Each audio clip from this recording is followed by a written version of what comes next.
jail. Almost every housing area in this jail has bloods in it. We have bloods within the workers, bloods on all the floors, bloods in all the pods. So bloods are everywhere. But that could be changing. This has always been a blood jail for years, and now we're getting a pretty big influx of Crips in lately. So some of the Crips now are getting their numbers up, so they're now feeling that they gotta try to take back what the Bloods have been taking from them for years. So now we're getting a lot more fights between the Bloods and the Crips, because the Crips are starting to get their numbers up.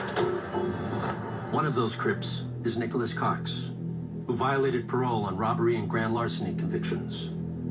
He's awaiting transfer back to prison in upstate New York. Nicholas Cox, they'll tell you straight to your face, I'm Crip, I hate Bloods, they hate me, and I'm gonna fight every time I see one. And he will. He's one of the Crips that actually, he ain't afraid of the Bloods, and he does fight. I'm just used to it. I've been in jail since I was a minor, so I'm really used to it. And this jail right here is like kitty camp to me. And I'm ready to go upstate where guys usually cut you left and right.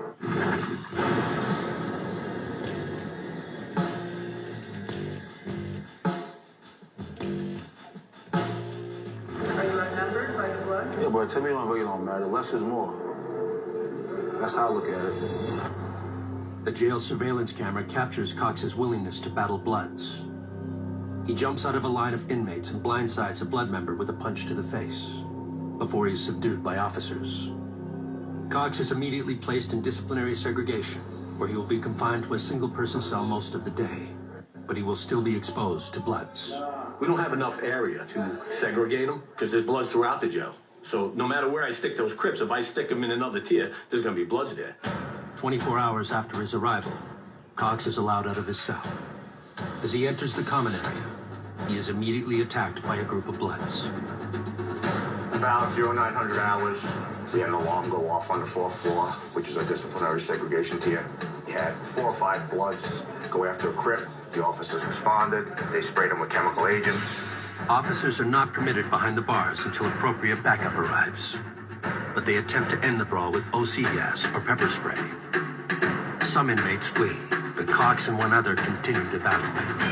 As the third inmate rejoins the fight, officers flood the tier and the inmates scatter. Chemical agents were deployed, and at this time, we're decontaminating the inmates from worst affected to least to get them relief. With me? Yeah. We'll get you up front for a shower. Just keep running cold water on it.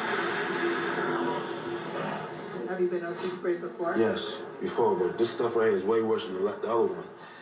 I'm burning everywhere right now. Back, arms. Cox and the other inmates involved in the fight are moved to holding cells in another part of the jail and will soon be questioned by investigators.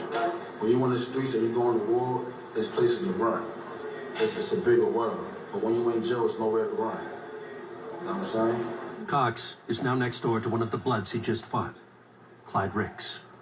He lets Ricks know that despite being outnumbered, he's pleased with the results. Let's go to man. No marks on my face, nothing. 4 of y'all against me, man. Couldn't do nothing with me. I'm too big for y'all, man.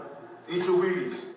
Cox put himself in disciplinary yesterday by being aggressive in a fight with a Blood where he punched a guy in the face. So he's not the innocent one in this either. The Bloods know that he punched off on one of their guys, so it's just what happens with Bloods and Crips. You hit on one of them, they're going to come back at you. We've already interviewed all 4 Bloods who were involved in the fight, and I'm about to bring the Crip in to get his side of the story. Have a seat, Cox. All right, so what happened upstairs? Tell me your side of the story. Going towards the grid, get ready for the yard, came out. Okay. Started fighting. All right. What was the fight with the Blood about yesterday? Same thing today. It's fighting. Just because you're a Crip and he's a Blood, and that's the way it is? Yeah, you know we can't stay together. We gotta be separated. How many fights have you had so far since you've been here? Probably like 5 or 6. Yeah, at least. But you know, every time I come out clean, though. I always come out clean. Did you catch that chemical agent in the face? Didn't come out that clean, did you? Clean, did you? Huh? Yeah, with that spray, nah. I'm used to it. I've been sprayed before. I'm used to it. All right. So we're going to have to rehouse you to a different spot because you're pretty much the only Crip up there. All right. As officers lead Cox to a new cell, he comes face to face with another Blood. Stop. Stay here. Stop. You can't do nothing with me, baby. It's still pretty, you heard? Still pretty. Put him right in the tent. This is what happens inside a common area like this.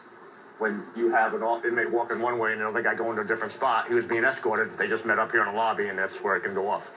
Good thing we have a lot of officers around right now. We just scrolled it real quick. That's how fast it can go off, just like that. Hey, Santa Cruz, how are you? All right, we're gonna get a new location for the guy Nicholas Cox. We have to find a new housing spot for him right now. He can't go back to the box because he had a fight yesterday with a blood, and then he just had to fight with the 4 guys today on the other side. So we're gonna probably put him in administrative segregation somewhere per security in a segregation tier. Southeast number 8. All right, so I'm gonna make the move now. All right, bye. We're gonna take it up to the next level where we're gonna start cuffing shackling these guys.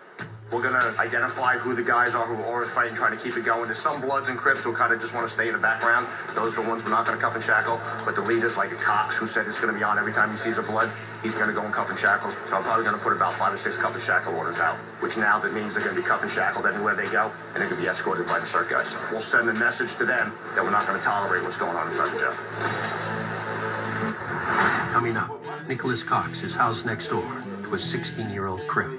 He look up to me, so I be kind of cool on him. And 1, 2, 3.